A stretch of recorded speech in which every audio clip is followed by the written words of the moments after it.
കൂട്ടുകാരെ, നിങ്ങൾക്ക് ഭ്രാന്തന്മാരെ പേടിയാണല്ലേ? ലൂക്കോസ് 8-ാം അധ്യായത്തിലെ ഒരു ഭ്രാന്തന്റെ കഥ നമുക്കൊന്ന് കേട്ടാലോ. കഥയുടെ പേര് ലെഗ്യോൻ. യേശുവും ശിഷ്യന്മാരും കടലിലൂടെ യാത്ര ചെയ്ത് ഗലീലയിൽ നിന്നും ഗദരദേശത്തെത്തി. അവിടെ അവനെ സ്വീകരിച്ചതോ ഒരു ഭ്രാന്തൻ. കാലങ്ങളായി വസ്ത്രം ധരിക്കാതെയും ശവക്കല്ലറകളിൽ താമസിച്ചും കഴിഞ്ഞിരുന്ന അവൻ യേശുവിനെ കണ്ടപ്പോൾ നിലവിളിച്ചുകൊണ്ട് അവനെ നമസ്കരിച്ചു.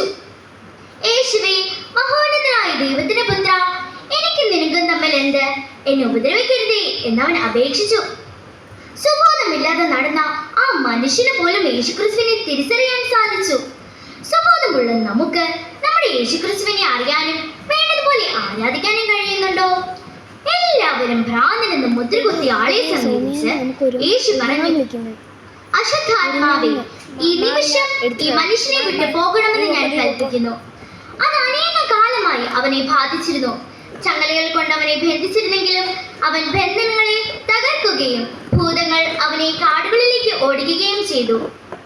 യേശു അവനോട് പേര് ചോദിച്ചപ്പോൾ അനേകം ഭൂതങ്ങൾ അവനെ ബന്ധിച്ചിരുന്നത് കൊണ്ട് അവൻ ലെഗ്യോൻ എന്ന് പറഞ്ഞു. തങ്ങളെ പാതാളത്തിലേക്ക് പോകുവാൻ കൽപ്പിക്കരുതേ എന്നും മലയിൽ നിന്ന് പന്നികളുടെ കൂട്ടത്തിലേക്ക് കടപ്പാൻ അനുവാദം നൽകണമേ എന്നും ഭൂതങ്ങൾ യേശുവിനോട് അപേക്ഷിച്ചു. ഭൂതങ്ങളുടെ അപേക്ഷ യേശു സമ്മതിച്ചതും അവയെല്ലാം നിലവിളിച്ചുകൊണ്ട് പുറപ്പെട്ട് പന്നികളിൽ പ്രവേശിച്ചു.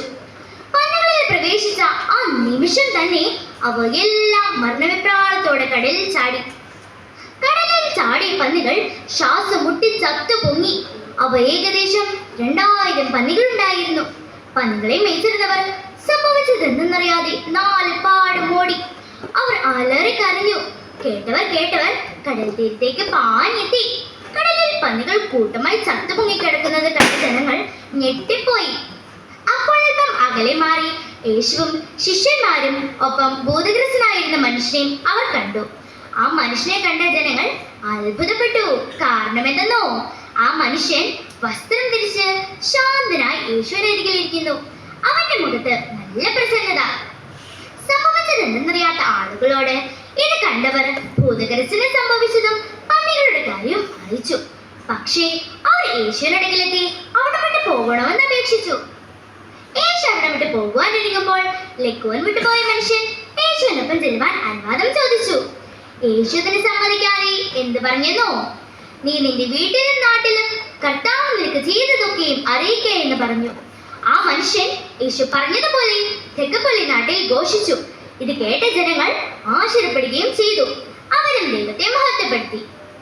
കൂട്ടുകാരെ, അശുദ്ധാത്മാവ് ബാധിച്ച മനുഷ്യനെ യഥാർത്ഥ മനുഷ്യനാക്കി. ഭൂതങ്ങളുടെ മേലും ദൈവപുത്രന് അധികാരമുണ്ട്.